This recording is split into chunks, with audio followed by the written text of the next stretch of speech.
This program is presented by University of California Television. Like what you learn? Visit our website or follow us on Facebook and Twitter to keep up with the latest UCTV programs.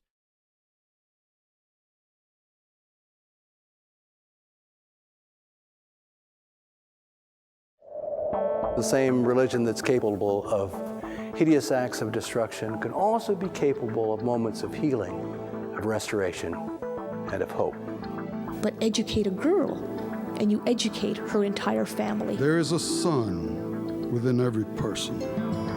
When that anger sets in, write it. Write the letters, but don't send them. You never want to leave concrete proof of insanity.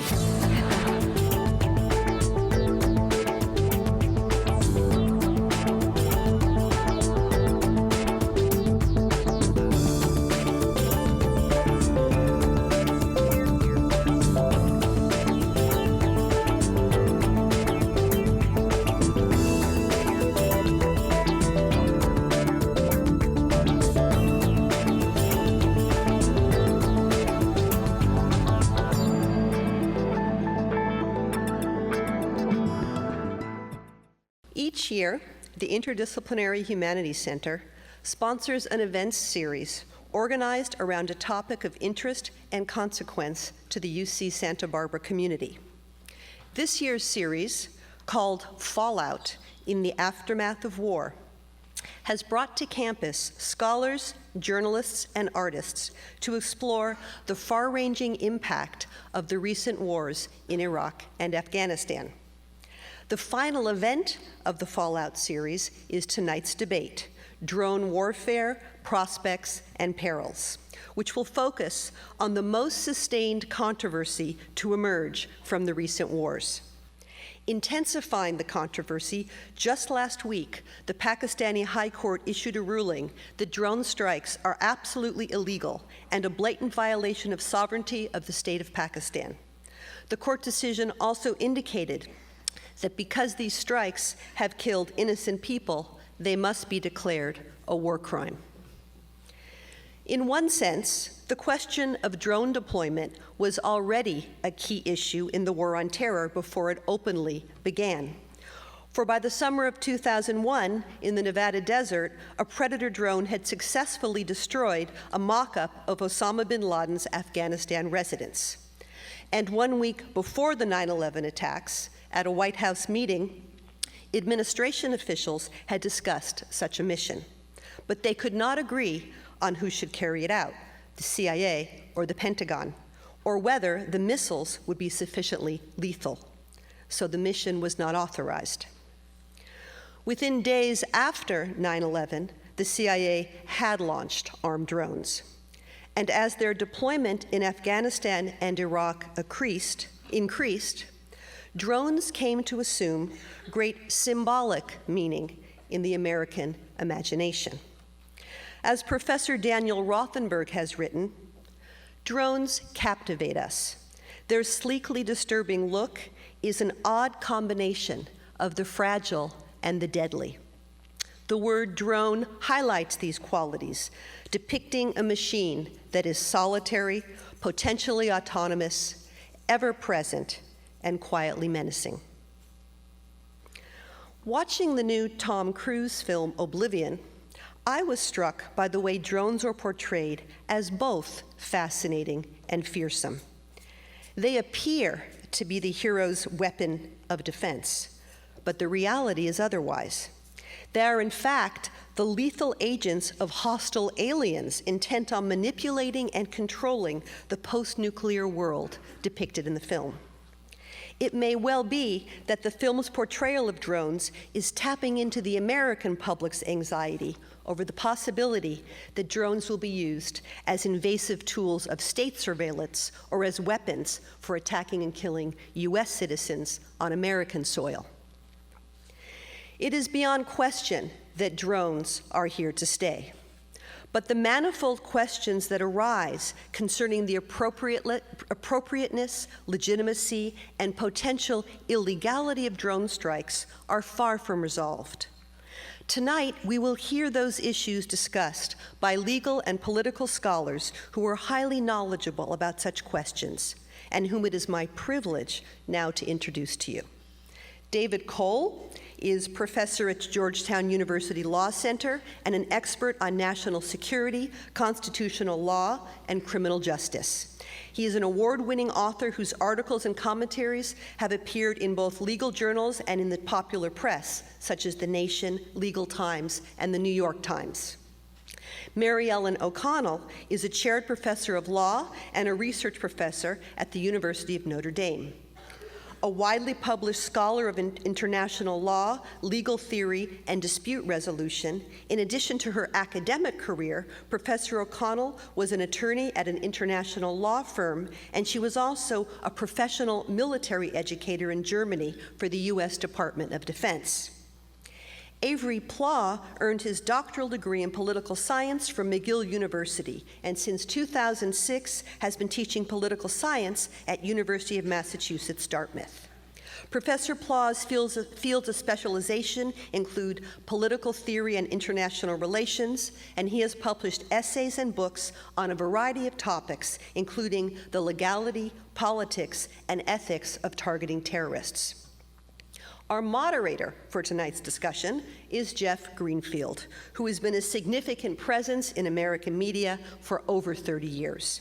He served as media commentator for CBS and as political and media analyst for ABC News, only two of the many positions Jeff Greenfield has held.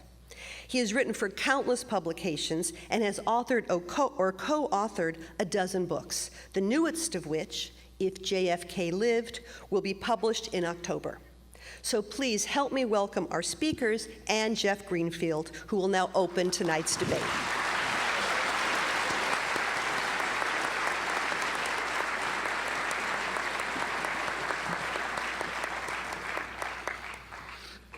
Welcome. Good to see you all.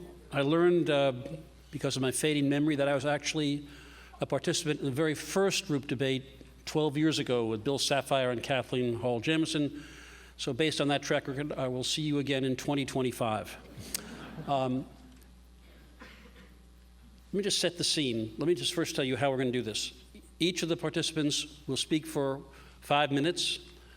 We will then engage each other in a free-flowing conversation. The last 20 minutes will be devoted to questions from the audience. There are microphones on either side. Let me just implore you, beg you, in the interest of massive participation, that we have a common understanding of what a question is. I should also warn you that unlike my distinguished academic compatriots here, I come from the news business. I have no tact. So that is the format. I'll just tell you, set the scene with one observation, and then we'll begin. September 2000, Predator drones, unarmed Predator drones, put into service in Afghanistan and the region by Richard Clark, the counterterrorism chief, and Coffer Black from the CIA. One of the Predator drones near Kandahar spots a tall, distinctive-looking fellow who, they are sure, is Osama bin Laden. And the drone follows Osama bin Laden and his compatriots for quite some time. 2 years prior, President Clinton had signed notifications authorizing the killing of bin Laden. But every time he was spotted, the only way to get to him was with cruise missiles, which were hundreds of miles and several hours away. And the question was, can you guarantee that bin Laden will be there? And the answer was always no, so nothing was done. The similar thing happened that very time. So as a writer of alternate history, I sometimes wonder if the Predator drones following Osama bin Laden had been armed with Hellfire missiles then, a year before 9/11, how might history would it have been different? And would we have thought any differently about the use of Predator drones? With that observation, let's begin. Avery Plaw, floor is yours.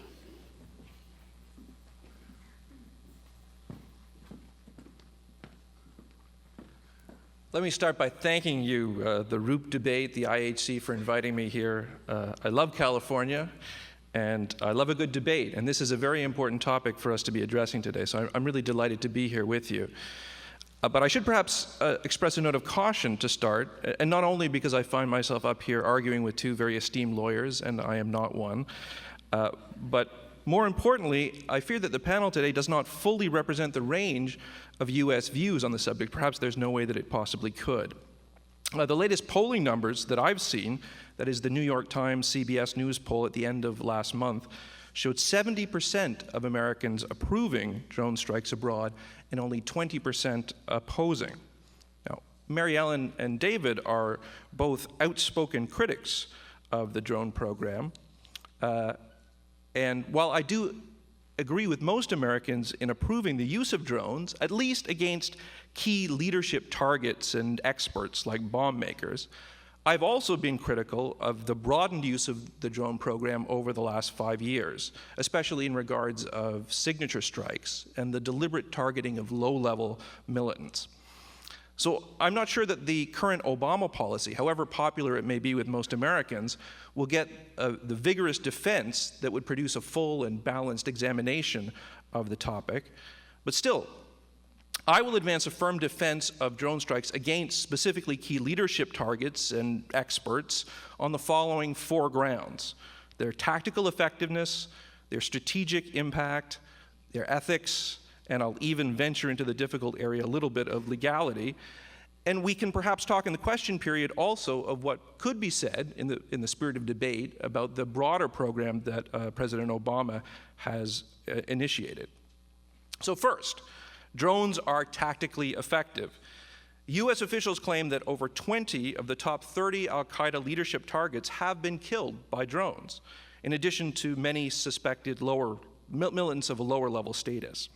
And these claims, at least, have a good deal of independent support. In Pakistan, where the great majority of drone strikes have taken place, the 4 online databases that track drone strikes indicate that somewhere between 50 and 82 total high-value targets have been killed, along with somewhere in the neighborhood of 2,000 to 3,000 lower-level suspected militants. So that's quite a lot.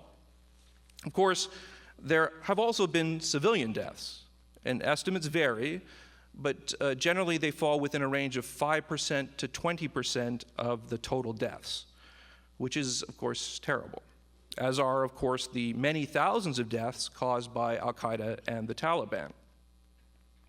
Nonetheless, the numbers on the drone attacks in terms of civilian casualties do compare favorably with the alternative military tactics that have been used in the area, including the Pakistani army operations and U.S. commando raids, which tend to kill upwards of 30% of civilians.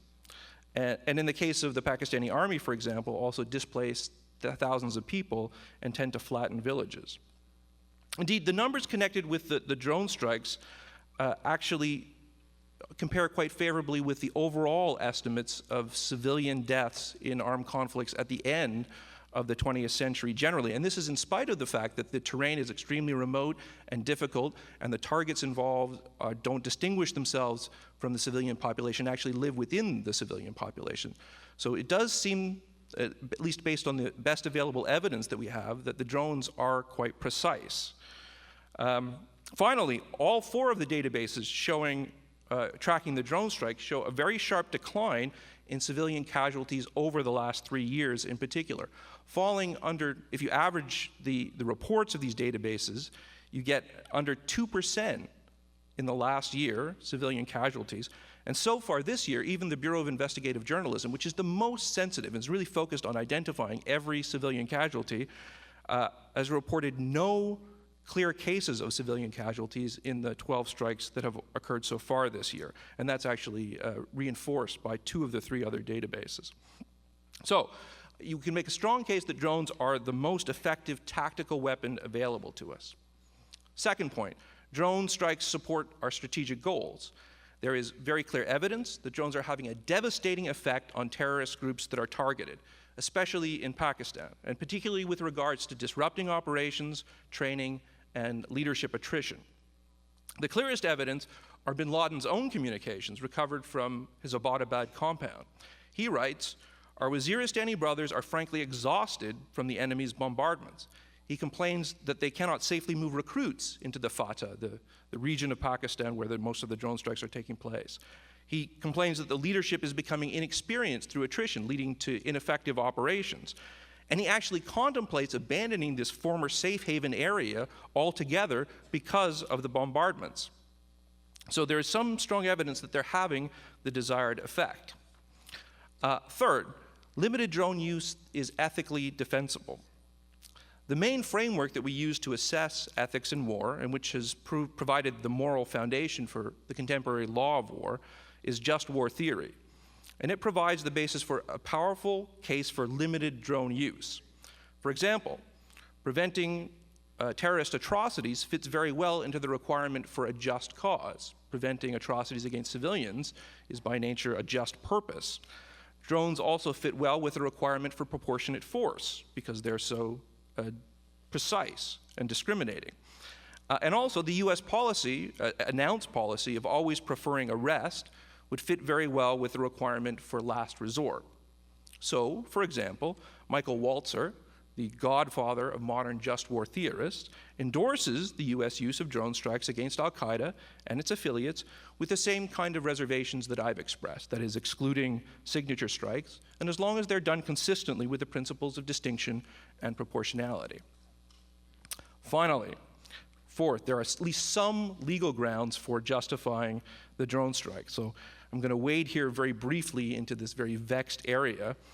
I believe that I heard Mary Ellen once say that non-experts should not talk about these legal questions because we just inevitably confuse things. But I hope for the purposes of debate she'll forgive me from wading in a little bit. I'm sure it will give her lots of matter to respond to. The US believes itself to be in a non-international armed conflict with al-Qaeda and its affiliates in which it is permitted to target enemy combatants. And that's what going after leadership targets and experts would be. The US has also traditionally taken a very broad view of the right of self-defense, which would permit it to use military force in its own protection, including against non-state actors.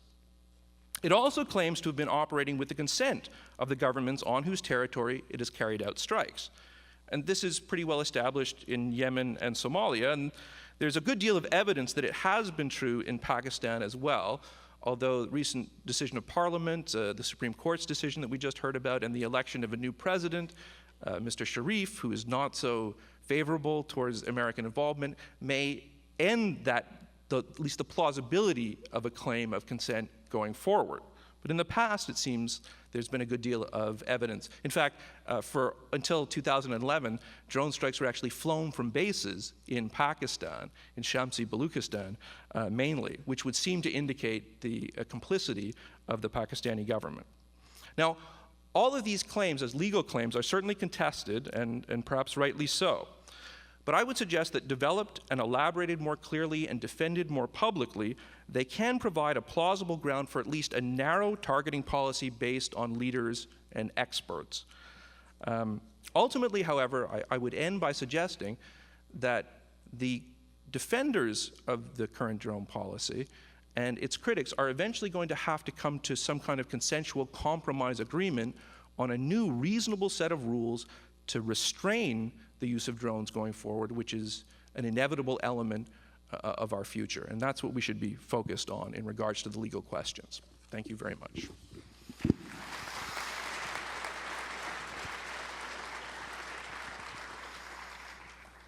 I'm going to pose one question to each of our debaters because I want to. In his new book, Day of the Knife, Michael Mazzetti writes this, because it goes to your point about civilian casualties. He says, as the death toll in Pakistan mounted, Obama officials at one point claimed the increased drone strikes in Pakistan had not led to any civilian deaths. It was something of a trick of logic, Mazzetti writes. In an area of known militant activity, all military-age males were considered to be enemy fighters. Therefore, anyone who was killed in a drone strike was categorized as a combatant. Isn't that a bit of an Orwellian use of language to justify these things?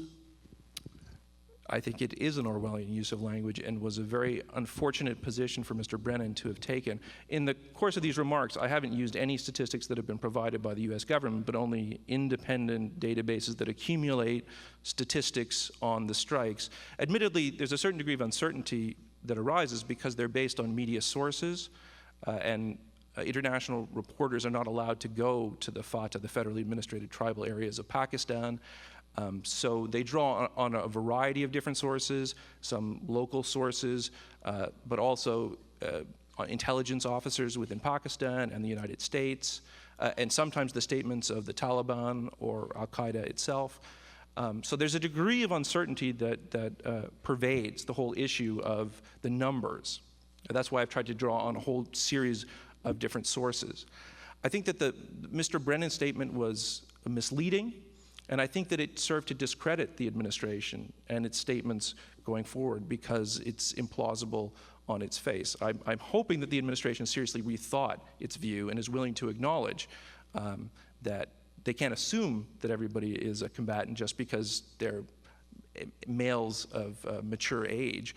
That they have to investigate and be accurate. And I think that the databases are very helpful for holding them to a degree of accountability. All right, thanks. Next up, from Georgetown Law Center, David Cole.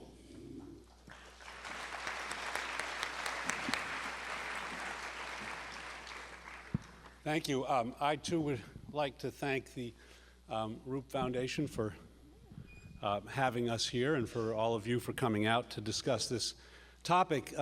Avery began with the classic debater's tactic of talking about the difficulty of debating against one's opponents. We are eminent lawyers, or at least one of us is an eminent lawyer. I won't speak for myself. But he didn't talk about the difficulty of debating against a political scientist. And so I thought that I, too, should start with some statistics and some polling so that I can, stand with the political scientists. So I found a poll that was reported on some time ago, a couple of months ago, and it's a report of a University of Minnesota poll which showed that 97% of those surveyed, quote, strongly agreed, quote, unquote, with the statement, "I personally do not want to be killed by a drone." 3% responded, "Don't know, no opinion."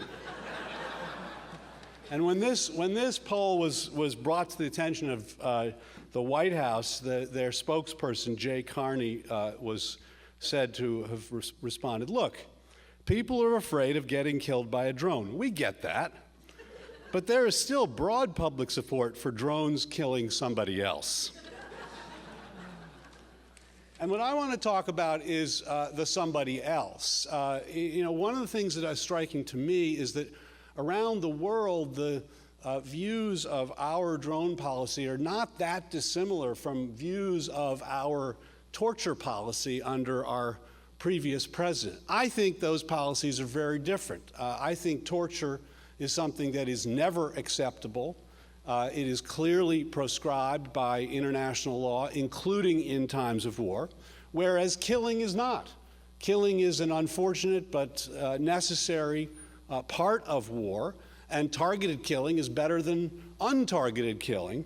Nonetheless, there is this sense around the world that the drones are Obama's Abu Ghraib, Obama's Guantanamo. Of course, Obama still has Guantanamo, but they are a problem of that magnitude, and they generate that kind of resentment. So I guess the thing that I think we need to ask is why? What are the reasons that this tactic of killing, a presumptively legitimate thing to do during war, are viewed with such skepticism and resentment around the world? And I think there's 4 reasons, really.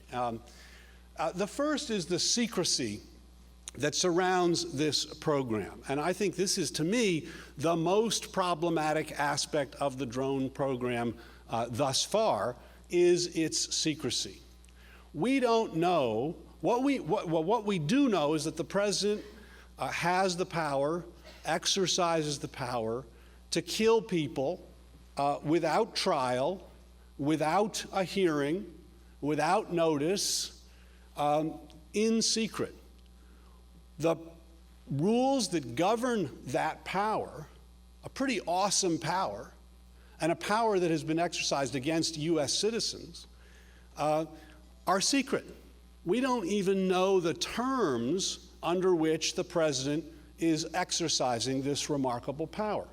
That, to me, is unacceptable in a democracy. Second, the power is exercised in an officially unacknowledged way. That is, we have not acknowledged that we have killed these 3,000 plus people who have been killed with drones. The killings are not acknowledged. They are themselves secret killings. So even if we knew about the rules, we wouldn't know about the actual events. The government doesn't take responsibility for its own actions, and that seems deeply problematic in a democracy.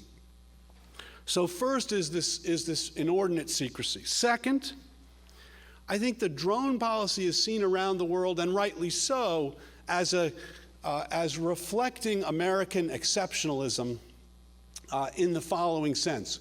We would not accept a world in which other countries were deploying drones in the way that we are deploying drones. We would not accept a world in which Russia and China and North Korea and Iran asserted the power to kill their enemies in foreign countries by pushing a button in secret, in unacknowledged fashion, and the like. And so the fact that we do it in ways that we would not tolerate if others were doing it is reflects this attitude of exceptionalism that I think creates a tremendous amount of resentment about the United States. It's not my view that we should not be using drones, but we should be using drones in ways that are public, transparent, and that we would accept as legitimate if the rest of the world were engaging in the same sorts of practices. Third, drones make it too easy to kill. Some people say, oh, drones, it's not really that different from, other technological developments in warfare. Bows and arrows made it easier to kill. Catapults made it easier to kill. Guns made it easier to kill. Airplanes made it easier to kill. This is just another small step towards oblivion. But I don't think it's a small step. I think that there's something, to me, particular about the ability to push a button here and kill a single person anywhere on the globe that is in a very targeted way, that raises very serious questions about how war should be carried out going forward, because what it does is it takes away all the practical and pragmatic disincentives to war. In the old days, if there was somebody in Yemen who we thought was dangerous, and we wanted that person to be neutralized, we couldn't push a button and neutralize him. We'd have to send troops into Yemen, put boots on the ground, and that's not an easy thing to do. Or we'd have to drop a bomb on the place where the individual was, and that would have significant collateral damage, and that's not easy to do. We would not be able to engage in plausibly deniable military action, because military action was overt by its nature. We now have the ability to push buttons, engage in very targeted killings in deniable ways, and what that does, I think, is make it too easy to kill and make it too tempting for public officials to use military means to resolve problems rather than alternatives. And that brings me to my fourth concern, the fourth reason why I think the drone policy raises very serious questions, and that is, what does it do to the scope of war? What is the appropriate definition of the scope of war? Drones, we have used drones on battlefields. And I don't think anybody would say that it's impermissible to use a drone to kill the enemy on a battlefield, even in a signature strike. We don't have to identify by name the people we're fighting against when we're on a battlefield. We can shoot and kill them without getting their name and serial number. So targeted killing on battlefields, not controversial. But when you take this technology and deploy it in ways that permit us to kill thousands of miles from any battlefield, to kill people who are not part of the organization that attacked us on 9/11 and with which we are in a armed conflict authorized by Congress, then I think very serious questions are raised about what the scope of the war is. And in some ways, I think it raises the possibility, if we're going to continue to use drones to target our terrorist threats wherever they may be and in places where we can't deal with them in some other way, it raises the very serious possibility that we have resurrected the concept of the war on terror that George Bush proclaimed and that President Obama rejected, because of this temptation to deal with threats around the world, not through law enforcement, not through engagement, not through foreign policy, but instead by pushing a button and eliminating a human being's life. And I think that's a very, very dangerous road to go down. Thank you very much.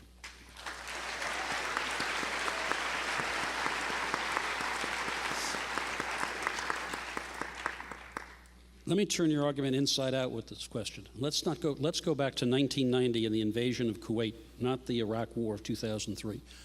Because we couldn't target Saddam Hussein, and assassination was off the table because it was terrible and immoral, we dropped God knows how many bombs, killed thousands upon thousands of retreating Iraqi soldiers. Nobody will know how many Iraqi civilians we killed, and it seems to me that the argument you make that it makes killing too easy ought to be looked at the other way. If the alternative to a targeted killing or an assassination is the death of thousands of innocents, why isn't that a better way? Why isn't it good to have that targeted killing? Well, if that were the alternative, it would be better, and it is certainly better to have a targeted killing than an untargeted killing, to be able to engage in pinpoint accurate strikes versus more brutal measures that, as Avery suggested, have historically had much more collateral damage. But of course, that's not the only alternative, right? And so it's not the only alternative because in many instances, one would not go to war if one could not use a drone. So for example, Anwar al-Awlaki, the American citizen who we allegedly killed with a drone strike in Yemen. We haven't acknowledged that we killed him. President Obama held a press conference the day he was killed, and he came out and said Anwar al-Awlaki was killed, using the passive voice. I know the students here have been taught don't use the passive voice, but when you're the president, sometimes it's useful to use the passive voice because you don't have to take responsibility. But if we had not had the ability to push a button and kill Anwar al-Awlaki, I don't think the alternative would have been that we would have invaded Yemen and killed thousands of civilians in an attempt to capture him. I think the alternative would have been that we would have worked more closely with the Yemen government. We would have provided more resources so that they would have the ability to capture and neutralize him. Okay. One clarification, Mary Ellen O'Connell holds the short chair in law at Notre Dame. That is not a height reference. That's named after Robert and Marion Short. Mary Ellen O'Connell.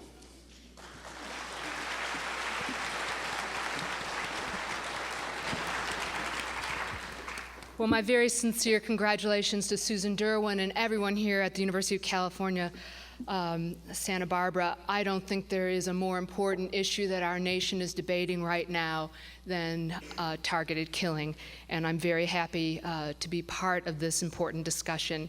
I've been working on this issue since November 2002, when the Los Angeles Times first broke the news that 2 Hellfire missiles had been shot into a vehicle driving on a road in Yemen, in an area where there was no armed conflict.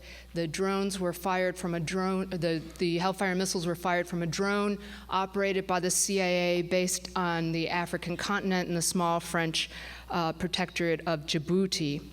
There has never been as much interest, though, as there is now, and I really think we're coming to a turning point. Here we are in May 2013, 11 years after 12 and a half years from that first CIA targeted killing with drones. And the Bureau of Investigative Journalism reports that we're getting very close to killing almost 4,000 people through the method of drones firing missiles and dropping bombs outside areas of armed conflict. And amongst those 4,000 people, the Bureau of Investigative Journalism estimates that 200 to 300 are children. I do very much hope that the new interest in this targeted killing policy of our government under 2 presidents is beginning to change. We've gotten so much more accurate information about what's really going on just in the last year or so. We have had, of course, Senator Paul's filibuster, which was very helpful in raising public awareness, but also John Brennan's confirmation hearing brought out a great deal of detail. The United States is under 2 United Nations investigations into this practice. There are a series of lawsuits going on around the world. You heard about one from Susan Derwin, but there are several in the United Kingdom and other countries as well. I hope all of this bodes pressure and is indicative of a turning point and pressure from the American people moving away from the use of drones or targeted killing in general, use of military force outside of armed conflict zones to suppress terrorism. This is really important, I think, for 3 fundamental reasons. This killing is unlawful. It is counterproductive to the successful suppression of terrorist groups over time. And killing of this kind that meets neither our effectiveness nor our legal standards is in conflict with our most fundamental moral principles. I've only been given 5 minutes to make this statement, and I've probably used a good minute or so of that time already. So I need to focus on the area that's my area of particular expertise. I hope I didn't say, Avery, that people shouldn't talk about this law if they are not experts in it, but we've heard a lot of discussion about what the law is governing the use of drones, and I'm afraid a great deal of it has been inexpert, has been perhaps useful to political leaders who want to carry out these killings, but have not really been an accurate portrayal of what the law says. So let's talk about that in the few minutes that we have, because this is a nation under laws. We were founded to be under the rule of law and not under the rule of a human being, a man, a sovereign. And it is essential to maintaining our way of life, to being who we are as Americans, that we continue in this most awesome of all things that we do, killing another person, that we hew very closely, that we are in strict compliance with the rule of law. Well, the law that's relevant to what we're talking about today is international law. Officials of both the Bush and the Obama administration have acknowledged that it is international law, the law governing the resort to military force, which is relevant to this debate. Drones, you see, the generations of drones that we've been using, the Predator, the Reaper, and the new Avenger, fire Hellfire missiles and they drop 500-pound bombs. Those are military weapons. Those are not the weapons that we allow other kinds of authorities, such as police authorities, to use in non-armed conflict situations. So we are talking about the use of military force, and we're talking about the international law that governs that force, because we are using this military force outside the United States on the sovereign territory of other nations. International law on resort to force is one of the oldest areas of this law. Avery mentioned the just war doctrine. Yes, its origins go back to the just war doctrine, but it is part of modern codified treaty law. It is fundamentally part of the United Nations Charter. The rules were written that we should be following in 1945 following the Second World War, but they were reconfirmed and consensus of all the world in 2005.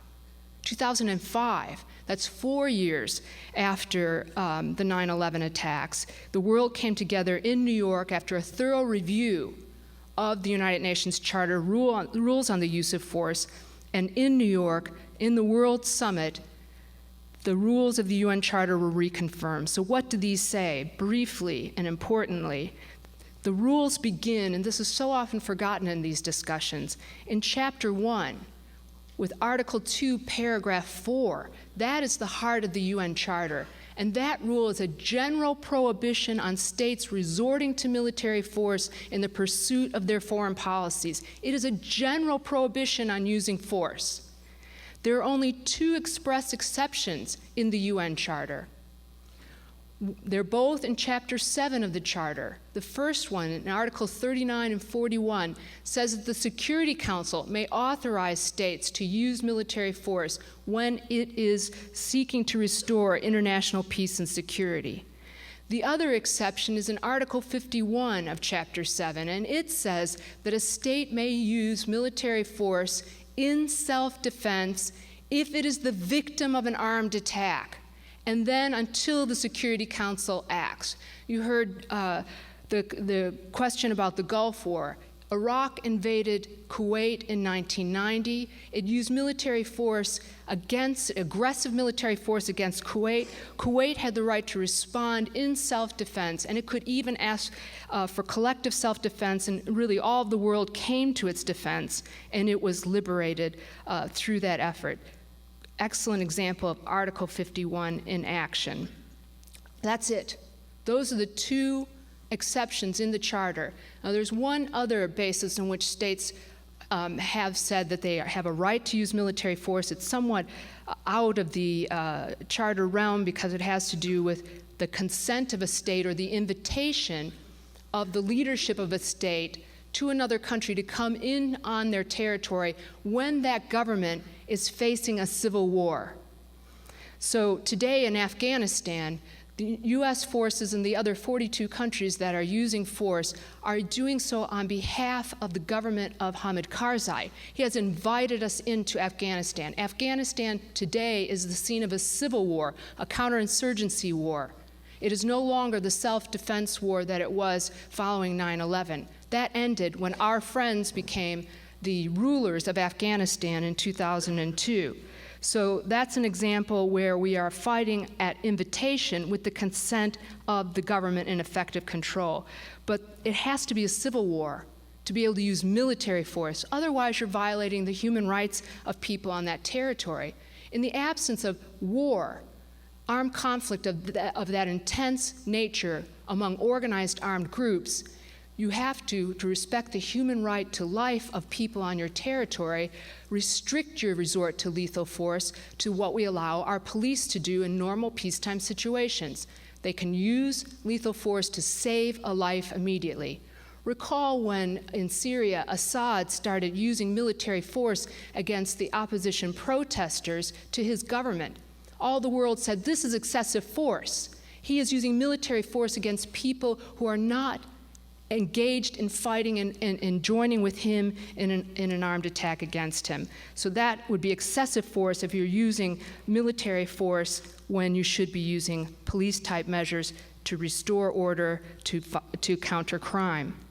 In addition to these bases for resorting to force, Security Council, self-defense, invitation, international law has additional rules about when it's lawful to resort to military force. And in particular, a state may only use that force, can only use force against a state, for example, in self-defense, when the state where it's attacking is responsible for the attack on the state. So Iraq against Kuwait or Afghanistan against the United States on 9/11.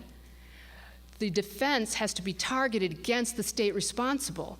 There's no such thing in international law as global wars on terror, being able to use military force against an individual or small group somewhere else because there's fighting of a self-defensive kind on the territory of a state that has attacked you. That's simply not part of general international law. And then two more important rules. The force that you use has to be necessary to accomplish your defensive purpose or the purpose the Security Council has set out, or to stop the insurgency. And it has to be performed in such a way that the cost, the number of people you kill in your self-defense or Security Council authorized force, is not excessive.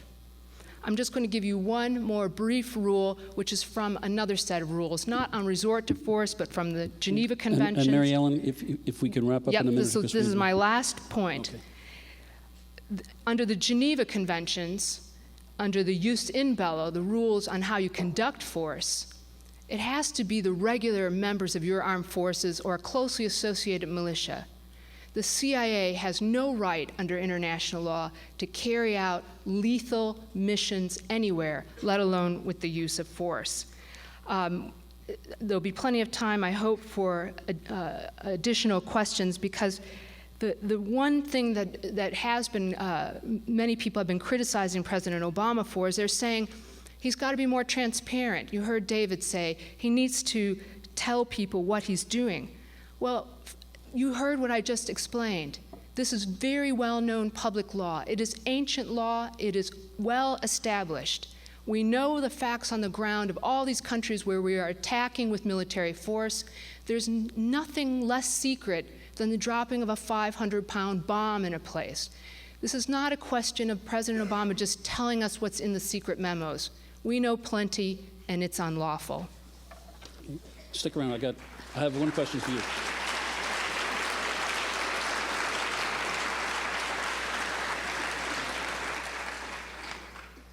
We are going to get into these broader issues, but there's one specific one that literally showed up today in an interview on the Huffington Post with a Colonel Bill Tart, who from Nevada has actually, if I can use this phrase, piloted these drones. And this is a point he makes about the relative protection of civilians that we heard about earlier. This is his quote. I'd like you to respond to it. There's a short time of flight for the weapon, he means the missiles, 30 to 40 seconds. And if anything changes, a child walks into the picture, your guy goes into a house and you don't know who's in the house, then you no longer meet the rules of engagement. You have the ability, more importantly, you have the moral obligation to move the weapon. And because it's a laser beam rider, I can move the weapon. Our airmen are in the loop. They understand the rules of engagement, the nuances, the laws of armed conflict.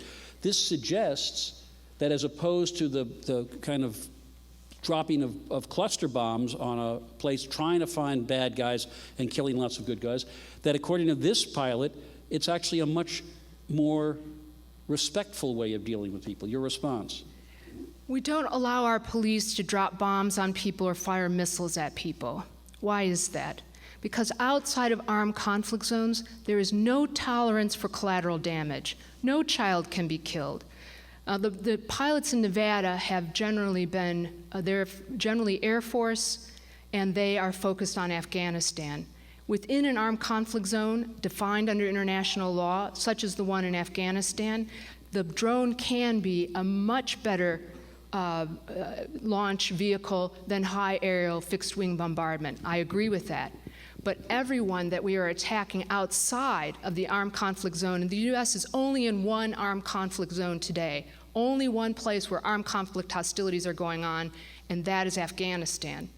Using drones outside any of those other places, you say they're more precise, but we shouldn't be using drones to kill anyone outside those places. So, join us. No, have a seat, because we're now going to have this free. What I promised I was going to say contestants, like this is The Price is Right. What I promised the participants is that they would each have a chance to now engage in something that one of the others had said that they might like to put a gloss on or make a point on their own. So, who would like to begin? David, did you? I'd be happy to begin. I think, as is probably clear, I share a great deal of Mary Ellen's skepticism about the use of drones, but I think the question is a little more difficult and complicated and nuanced than Mary Ellen suggests. And so, just to take one example, the vast majority of the drone strikes that have been conducted have been in the border region of Pakistan. Why? Because that's where our enemy, Al-Qaeda and the Taliban, retreated to by going through the mountains over the borders so that they could then arm themselves and continue the fight. They took the battle to Pakistan. We didn't take the battle to Pakistan. They took the battle to Pakistan. At that point, it seems to me a little wooden to insist that the battle is in Afghanistan, and as soon as an Al-Qaeda or Taliban military fighter crosses over the borderline in the mountains there, we can no longer shoot to kill. He can shoot to kill us, he will shoot to kill us, but we can't shoot to kill him. So I think it's actually more complicated than that. Another example is Osama bin Laden. Osama bin Laden wasn't on the battlefield, but I think the killing of Osama bin Laden was justified. He was the leader of the organization with which we were engaged in armed conflict. We took him out in a situation where the country in which he was living was unwilling and unable to turn him over. And in that situation, unless he surrendered, it's legitimate to kill, just as it would be legitimate to kill him were he holed up in a cave on this side of the border. So I think that there are some very, very serious questions here. I'm not a supporter of our practices thus far, but I think that that there are lines to be drawn, and they're not just drawn at the Afghan-Pakistan border. I know Mary Ellen is jumping to get in, but I can tell. But I want to bring Avery in, and I want to do this, and then. Okay. I promise. Just as long as I can respond to some of these. Yes, well, you will. I mean, we've got some time here. Yep, This isn't one of those 30-second and cable things. And I want to put it in a sharper way than David, because you mentioned the fact that there's a certain view that may not be represented here. So let me try. Wait a second. Al-Qaeda is a stateless group, no nation. They don't wear uniforms. They don't fight a war the way traditional wars are fought. But they, in effect, declared war on the United States. They blew up a couple of our embassies. They killed 3,000 people. And they've said, we think the right amount of Americans who should die to make up for all your depredations is 4 million. That's them. Under those circumstances, if they're hiding out in northwest Pakistan with perhaps the help of the Inner Services intelligence people, my feeling is, go get them. Your response? Well, I happen to agree both that the Osama bin Laden killing was justified, and to some degree we should recognize that there is an armed conflict that is occurring with Al-Qaeda. I think that actually most Americans also accept that point. But I think Mary Ellen also has a valid riposte, rebuttal to that, to say that that kind of armed conflict, an armed conflict with a non-state actor that's occurring outside of your territory, it's not fully recognized within international law as it stands. It's, I think the new expression is a transnational, non-international armed conflict, and to some degree this is a new terminology that's being invented to address this kind of problem. So as I understand it, Mary Ellen's point, and she'll correct me, I'm certain if I'm mistaken, is that international law does not recognize that you're permitted to do that, no matter how strongly you may feel about it. However, that, I think, speaks to the point that I raised at the end of my brief introduction, which is that we do have to revisit international law to recognize some of the changing circumstances, that this represents a new kind of threat that cannot be easily deterred, is very difficult to prevent, and so while I think that Mary Ellen has a point, I think that that is merely an opportunity and a challenge for us to find ways that we can permit limited use of instruments and weapons like drones against these kinds of dangers without allowing it to get out of control and become a global conflict without limit? As you respond, if you can, fold in an answer to the question, if guys are out to kill as many Americans as they can, and they're hunkered down in northwest Pakistan, what do we do about them? There's plenty of international law that's very effective against terrorist organizations of that kind. The first and most important thing to do, which we have, for example, there's an excellent study from 2008 by the RAND Corporation that points out you do not effectively suppress terrorist organizations, terrorist groups through military force. They are best addressed through a combination of law enforcement methods and bringing people into the political process. This is where you have success. I mean, this is the RAND Corporation, not known to be namby-pamby peaceniks as perhaps I am. But this is now again and again, there's a new study from an excellent political scientist at Georgia Tech showing that this kind of killing of that Avery was pointing to, the 30 leaders, this is really counterproductive. We now know that the way we've been approaching these groups it's very, we get this now from so many different sources. The number one recruiting tool for militant terrorist groups is the drone. It used to be Abu Ghraib, and now it is the drone. So why would we abandon our principles, our rule of law, do the lawless thing, do the violation of law, which I thought was what we were so against terrorism for in the beginning, when we have tools that are within the law that are shown to work effectively? Yes, we're going to have to go through a rebuilding period because we put ourselves in a very bad place after 12 years. And so there might be, this is going to take certainly leadership to understand again what the law really is. This business that we've been hearing for so many years, well, these non-state actors, they don't respect borders, you have to kill them wherever they are. Sorry, but all of we human beings exist in some territorial space.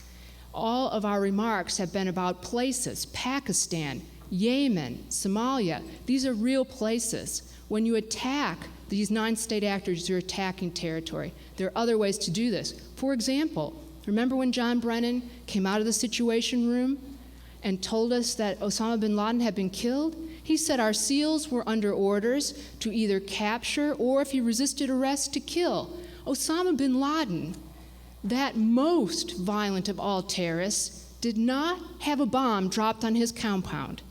A Hellfire missile did not rip through his family and his neighbors' families. He was taken by ground troops using handheld weapons under, according to Mr. Brennan that night, correct rules under international law. You are allowed, if somebody resists arrest, to kill them. Now, if they're a known dangerous person of that kind, there is no tolerance in international law for police to kill bystanders. We all know that. And in fact, no one else, there were some people trying to stop the SEALs, so 2 others were killed, but compared to almost any drone strike, Osama bin Laden's family were treated according to the rules and as they should have been. The difference, so the most important, can I go ahead and tie this up? We were on the territory of Pakistan without their permission. And this is, under international law, a situation like that is, I think, defensible because we were allegedly using law enforcement rules.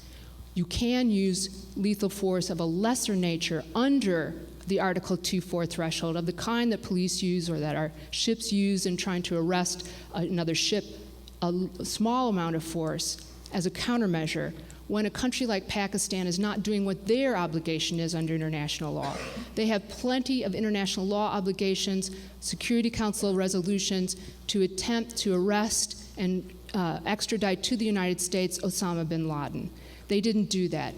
And so I think at that point the United States could send a SEAL team under police law enforcement type rules to attempt to make the arrest themselves. Okay. That's very different from dropping bombs on people. And in 2014, David's point about using military force in the border area, which is highly questionable anyway, but it should all come to an end, right? So let's get back to what works. Let's get back to what we supposedly did for Osama bin Laden. Follow the law on law enforcement. Avery wants in. Sure. Okay, Avery, go ahead. Yeah, let me just briefly preface this by agreeing with one of the main points that Mary Ellen made, which is that law enforcement is a great thing and it has to be part of the overall strategy that we're pursuing. And hopefully, in the long run, we can build up the international mechanisms, the international police force, so that we can eventually use law enforcement measures in places like northwest Pakistan in the Fatah. But at the moment, there's not much prospect of that.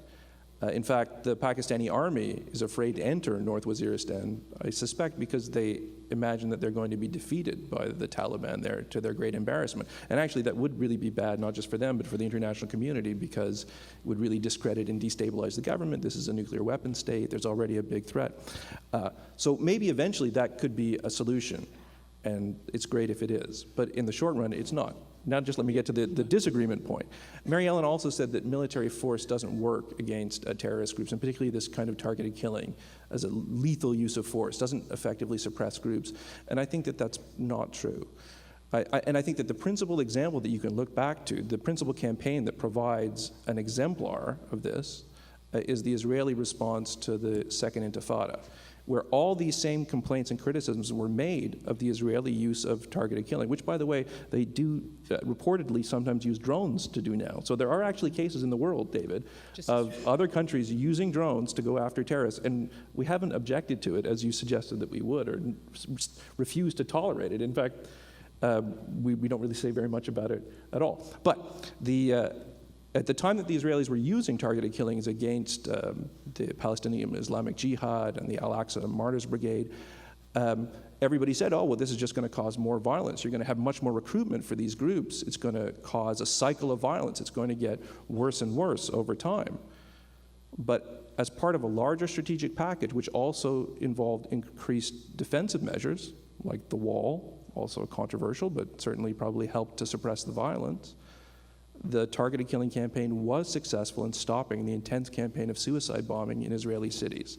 And I think that there are other examples where decapitation strategies have proved quite effective in suppressing terrorist violence. So I don't think there's a clear conclusion that this will not be effective or cannot be effective. Quite the opposite. I would point out that the 6 leaders of Shin Bet in this rather remarkable documentary, Gatekeepers, come to a different conclusion. Yeah, absolutely. On this one, they're more Mary Ellen. They're saying that these guys have run Shin Bet going back the last 30 or 40 years. That is the Israeli organization specifically devoted to trying to stop terrorism in the occupied territories. And they said basically it is a recruitment technique. But that doesn't mean that I want to just say, okay, that's the end of that, because I'd like to bring David into this, and I will pose the question to you. You may not want to answer it with respect to what I'm saying, because I'm putting it, again, pretty bluntly, I think. And then I want Mary Ellen to respond, and anybody else. The idea of bringing Al-Qaeda into the political process, that's the way we're going to stop these guys, strikes me, forgive me, as Ted Koppel always used to say, it strikes me as the height of naivete. Osama bin Laden declared war on the United States because we sent troops into the, quote, Holy Lands. We sent them into the Holy Lands as part of the effort to liberate Kuwait, a Muslim country, attacked and invaded by a secular dictator. That's what ticked him off about us. Not drone strikes, not violence. That was his citation. He also said the reason we're going to win this is because we love death and you love life. Now, it does seem to me, and I want to get David's response, and then obviously yours, is at what point do we say about a group, stateless though they may be, hiding out in some country other than a defined enemy, say, you know what? You guys are out for our blood, and we're going to get you first. Well, I think certainly in the wake of 9/11, it was appropriate to use military force to go in after Osama bin Laden, and we didn't have to, even though much of the world, including much of Europe, thinks we should have responded through law enforcement measures. They're better. War is counterproductive, et cetera. I don't think that was a realistic response. I think it was a legally available option. I think it was the only politically realistic option. I don't think you were going to convince Al-Qaeda's central supporters that they should, sit down and have tea with us. But so I am not against the use of military force, in some absolute way. Nor am I, as I suggested, against it when you cross a border. But I do think that I'll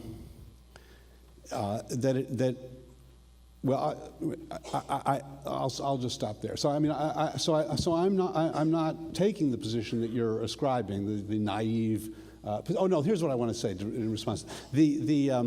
I don't think the issue is whether we can convince Osama bin Laden to sit down to tea with us. I think the issue is really how do we affect the range of people around the core. The core we may have to kill or capture, right? We may have to go to war against, but that won't solve the problem unless we can somehow peel away the concentric circles around that core. And if we engage in tactics like torture under President Bush, or in this case, like secret killing by remote control with buttons that are in a way that's not accountable to anybody, the risk is that we create incentives for people on the outside who might be wavering to support that core, to move into that core. Whereas, if we are seen as responding in appropriate rule of law ways to lawless, horrific actions like terrorist attacks, then I think you reduce the incentives for those people who might be sympathetic to actually become supporters. And that, to me, is the way that you defeat terrorists, is by isolating them, not by getting them to have tea with you, but by isolating them from their potential supporters. And I think we've done a very bad job at that. So let me put a different level of question to you about this, because part of the questions that were raised about this is the process by which the president and the CIA go about this. It seems to me to raise, whatever you think of the general policy, some pretty serious questions. Would it make a difference if somehow the process was, and I'm trying to imagine how this would happen, was more open? I mean, I can't imagine that we're going to have a public viewing of the president sitting down with the CIA and saying, okay, who's on the list this week and why? But if we knew why people were being targeted, would it make any difference? Or in your view, are you back to the core notion, look, this is a violation of international law, it's no good, I don't care what you do and how you do it, stop it? Yes. There was a report by the UN Special Rapporteur for extrajudicial killing in January 2003, a very brave Pakistani woman lawyer named Asma Jahangir, and she said that November 2002 killing was an extrajudicial killing. That resolved it. She didn't need to know any more about the secret. She knew the facts on the ground, she knew what had happened, and she reported. The next UN Special Rapporteur to give a report in 2010 was Philip Alston from NYU, and he was the one who began this business. If we can just have the Americans tell us what their parameters are and how they're doing this decision making, how you get on the kill list. And I know him well, he's a great champion of human rights. All I can think of is that in his mind, if the American people knew that in fact this was quite a bankrupt policy, that you cannot square this with fundamental principles such as the most fundamental principle of all, the right to life, the American public would stand up and say stop, and that the president was not going to be able to resist these calls for transparency. That's the only reason I can think of why Philip, in my view, didn't stand by Asma Jahangir and say this is unlawful. So no, we know plenty. Finding out that the president spends, you know, I don't know what else there is that could even possibly be secret. We know all about the little deck of cards and the president spending all of his time. Mark Mazzetti says that our colleague Harold Koh, the legal advisor at the State Department, until recently, he goes through all the little details. I didn't know that he should be doing that, but we know the facts on the ground. That's what's important, and we are violating fundamental law. There was some serious head shaking going on to your right. So I have to inquire, assuming this isn't a seizure, what's up? Well, I think there's actually quite a bit that we don't know. We don't know, for example, what standard of proof they employ in deciding whether to put someone on the kill list. Is it proof beyond a reasonable doubt, which is what we require before we can impose the death penalty, or indeed a day in prison? Is it probable cause, which is what we require for a search warrant? We have no idea, because they haven't told us. We don't know whether there is somebody within the administration who plays the role of devil's advocate, who basically argues for life. Right? In most instances, it's not realistic to say, well, here's a person who we consider the enemy in an ongoing armed conflict, and we're going to, let him come in here and defend himself and see all our intelligence against him and respond. That's not realistic. But I think it is perfectly plausible to assign that role institutionally to an actor within the administration in that proceeding. As far as we know, there is no such. You mean like almost like a public defender, but not public? Yeah. I mean that would be an improvement over what we have. A secret defender. That would be an improvement over what we have. Absolutely. We don't know. It's called the Star Chamber. And I guess I think the reason that we need to know more. I mean, one reason is the reason I began with. Transparency is absolutely essential to the rule of law and to accountability. And as long as we don't have that, no matter, even if they're following the most rules that would even satisfy Mary Ellen, right? If it's secret, that's not satisfactory, right? And I honestly don't know the rules that I mean, I've read everything that they've said. I don't know the rules that they're following. I don't know the substantive criteria they're using. I don't know how they define a signature strike. I don't know how they count civilians. There's just a tremendous amount I don't know. But where I differ from Mary Ellen is I don't think you can say it's illegal, we know enough, end of story. I think there are two contexts in which it is legal to use lethal force against a human being without a trial. And that's in an ongoing armed conflict where that person is a member of the enemy force fighting against you, and you don't have to do capture or kill, you can kill. Now, if they surrender, that's one thing, but you don't have to wait to see if they surrender. You can kill without going in and asking them, do you want to surrender? That's long been the rule in wartime, and so to the extent that targeted killing fits that formula, it doesn't seem to me to be illegal. And secondly, self-defense.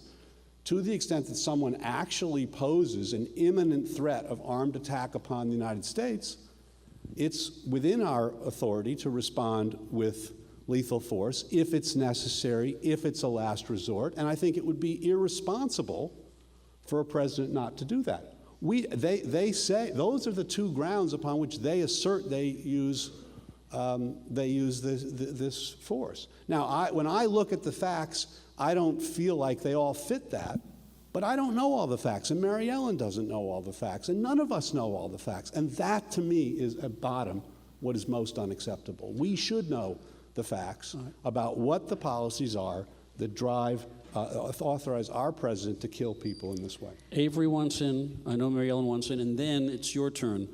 There are microphones at the front. If you have a question, we invite you to ask them. And I should tell you that we will wrap up with very brief closing statements of 2 minutes, I hope, from each. But Avery, to the point.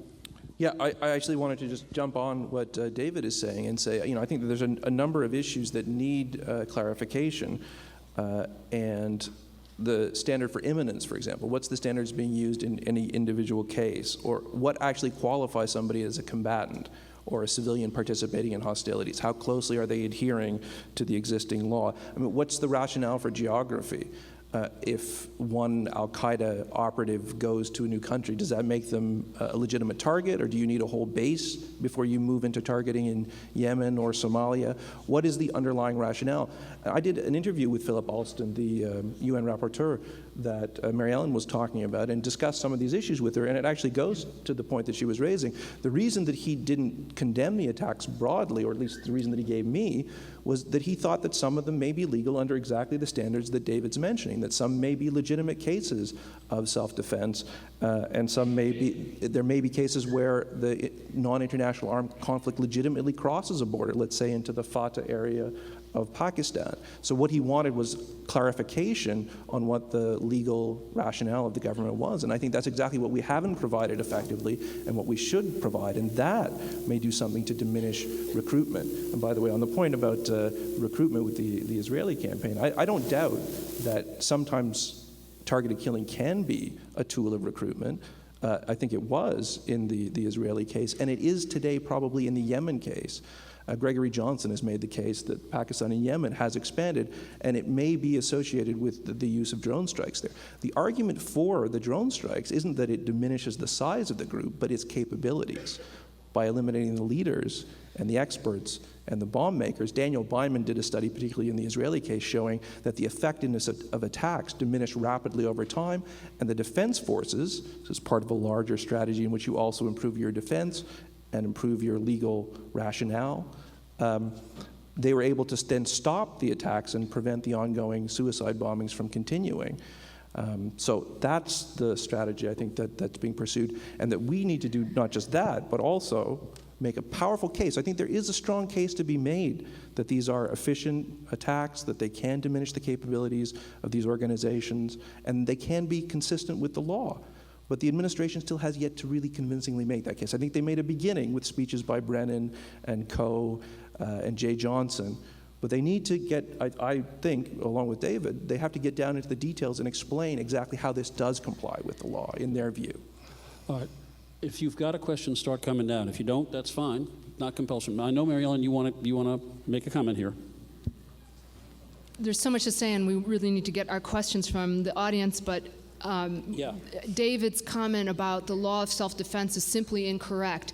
Under international law, in Article 51 of the UN Charter, there is no right to send a missile strike against an individual suspected of terrorism and perhaps a threat in the future. This is a right of states to defend themselves against other sovereign states that are responsible for an actual armed attack on a state. So this is what he suggested, and what President Bush and President Obama tried to shoehorn into the law of self-defense simply doesn't fit. And here's the proof. There is only one country that may possibly support what the U.S. is doing, and that's Israel. The other 191 countries in the world do not agree with the way David just characterized the law of self-defense. And just on that theory, if we had identified the 9/11 attackers on their way, and the only way to stop them was to kill them, we couldn't use force to kill them because they're not a state. We can only respond to a state. No, because why do you think we had the right to go into Afghanistan? Because we found Afghanistan, and the British did the white paper, that Afghanistan was responsible for having aided, because al-Qaeda could not have carried out 9/11 if they didn't have the support of Afghanistan. I agree with you that was lawful self-defense. Excuse me, Mary Ellen, I've got to turn to the audience. I've got to, because we promised them. Yeah. We promised them. I know it's frustrating, but you know, classes go 50 minutes. We got less time here. Start here. And questions, if you got it to an individual, that's fine. If you raise them, that's fine. As concise as you can do it. Go ahead. So I'm an undergrad here. I'm not a military technology expert, but we've been talking a lot about international law, transparency of policy, but I'm just wondering, do you think the conversation would be different if it were, if the weapon were like a piloted plane, an F-15, or instead of a drone, Does drones make the conversation different? Yeah. I think it does for the reasons I articulated at the outset. I think it makes it reduces the disincentives to use military force, thereby making the temptation to use military force when other means might respond to the problem effectively, very strong. And that's, I think, very disturbing. If we're going to try to solve our problems moving forward by pushing buttons and killing human beings around the world, that's not a world I'd like to live in. According to this new book, The Day of the Knife, before 9/11, when bin Laden was targeted by Clinton, the CIA's position was you could not kill him with a bullet, but you could kill him with a cruise missile. Now, you know, it takes lawyers to figure that one out. So I'm going to move on. I'm going to make an insulting, cheap remark and move on because that's what I do. Yes. Or the CIA not to understand That's what I the do. law requires. Go ahead. Hello. My question is, do we know of other countries using armed drones to the same extent that we're using them? And if other countries start heavily using them, what kind of consequences do you anticipate? Basically, what happens when other leaders can push a button and kill someone on American soil? Good question. Every military in the world is going to have armed drones before long. We're over 50 countries that have them now. So far, the only two countries that have used armed drones have been the United States and Israel. According to a story that was recently reported, China also believes it has an armed drone. And a stealth drone. And considered using it against a drug smuggler who they couldn't otherwise get, but they decided against it at the last minute. And Iran also has a combat drone, but not one that fires missiles. It's called the Ambassador of Death, and it flies into things and explodes. And I would just add that this is one of the reasons why it's so important that we use these tools in a way that is transparent and defensible around the world, because it is not that far in the distant future that other countries are going to be engaging in this kind of tactic, and they will point to the United States as a justification for the kinds of attacks that they want to engage in, and we won't be happy with it. Okay, thank you. We've asked each of these participants for 2 minutes for a final thought. Let me go the other way. Let me start with, actually, yes, let's go David, Mary Ellen, Avery. Sure. I guess I would just close by underscoring why I think it matters that we get this question right. And I do think it's a question. I think there are very, very serious questions that remain unresolved, but it's absolutely critical that we resolve them, and we resolve them in a way that we can live with. One is because, as I suggested earlier, what we do today will be cited as a precedent by other countries tomorrow. President Obama was said to be very concerned about the possibility that he might lose the election and President Romney might become the president. And so in the waning days of his administration, there were orders to come up with clear rules for the targeted killing program, because they were concerned Romney would be doing the targeted killing, not Obama. But then when Obama won, apparently the pressure to come up with those clear rules waned, and we don't have them. We need clear rules, whether it's Obama or Romney or Jesus Christ who is engaging in this activity. That's number one. Number two, it is critical that we do it in a fair and just way, because otherwise there is the risk, very real risk, that our practice will serve as a recruitment tool to gather support for that core that is still fighting against us. Number three, transparency is important because it is critical to the whole notion of checked government power.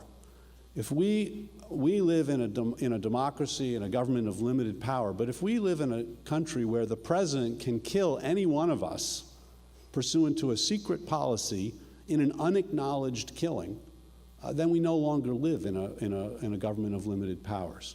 And then number four, I think it's an ethical and moral issue. The power to take another person's life, it's not absolutely prohibited. It happens all the time, as unfortunate as it is, but it must be consistent with the rule of law. And if it's not transparent, it isn't consistent with the rule of law. Thank you. Mary Ellen. We do have the clear rules that we need at this point in our history. I'm sure that bank robbers would really like the rules against robbing banks to be changed. But that is not what is required. What is required is for this country, which was built on the rule of law, to get back into compliance with the rule of law. President Obama, when he campaigned in 2008, said there was no such thing as a global war on terror. And yet he found it politically expedient when he became president to concoct the exact same thing and to continue killing people under the same rubric. He just changed the name: a worldwide armed conflict against al-Qaeda, the Taliban, and associated forces. Ladies and gentlemen, it is the same thing and it needs to end. There is only one other argument once we take this global war concoction off the table, and that's the one David referred to as self-defense. He has misstated what international law and what the whole world knows the law under the UN Charter to be in self-defense. If another state is responsible for a significant attack on a country, then you may react in self-defense, as Kuwait did, as we did against Afghanistan after 9/11. But to bring all the world into this kind of danger, to say that the rules are not clear, frankly, is not worthy of this great nation. Avery. I think that we're making some small progress in the right direction. For example, President Obama's decision to shift the focus of the drone campaign from the CIA, which I think Mary Ellen rightly criticized, to the military is a step in the right direction. But I think that we want our campaign against al-Qaeda to work, the drones have to be part of a much broader strategy, which involves explaining what the legal rationale for our action is and reinforcing our identity as a country of laws. And that includes disentangling the various legal rationales that the government is kind of confusingly referred to: self-defense, or is this because it's a non-international armed conflict? I think they have to be specific about what they think applies to each individual case, and to make their case, to tell the right story to the people here and around the world. I think there is a strong story to be made about how these instruments can be useful going forward, if finally they're subject to a reasonable set of rules and restraints that prevent them from being abused, and reasonable oversight as well. And I think what's most crucial for that is that there's a willingness to compromise on the part of the defenders and the critics of drones on a new set of rules that are going to govern their use going forward. Drones aggravate a deep-seated fissure in international law between what Americans think self-defense consists in and what much of the rest of the world thinks it consists in. From Mary Ellen's perspective, I think not only is our current president a war criminal because of the campaign that he's conducting, our former president, President Bush, also was a war criminal, and that's true of many critics, and actually President Clinton as well, because of the Operation Infinite Force, where he used cruise missiles to produce much the same effect. On the other hand, the international community and the international legal system is going to be badly damaged if America defects from it to pursue these kinds of policies. So there's an interest on both sides, critics and defenders, the international legal system and the American political system, to find a reasonable compromise to restrain and direct these powerful instruments in a more useful fashion and to explain it better to the American people and to the world. And I think that's what we need to do.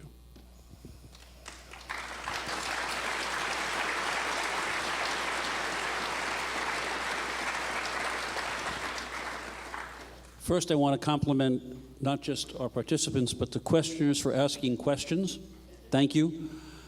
I'll just leave you with a 20-second kind of curiosity on my part, I guess, that we're arguing and talking and trying to figure out in the most exquisite way what are the limits of force against individuals in a stateless situation. And yet, when a war is declared, the killing of thousands upon thousands of civilians, completely innocent people, is part of the system. Whether it's in Dresden or Tokyo or Poland or the strafing of civilians in Spain, all bets are off. And it's one of those curious things about where we are now that this particular kind of argument is taking place, I would suggest, because the nature of conflict has undergone a rather dramatic change. And we're going to be wrestling with this one, I think, for a long time to come.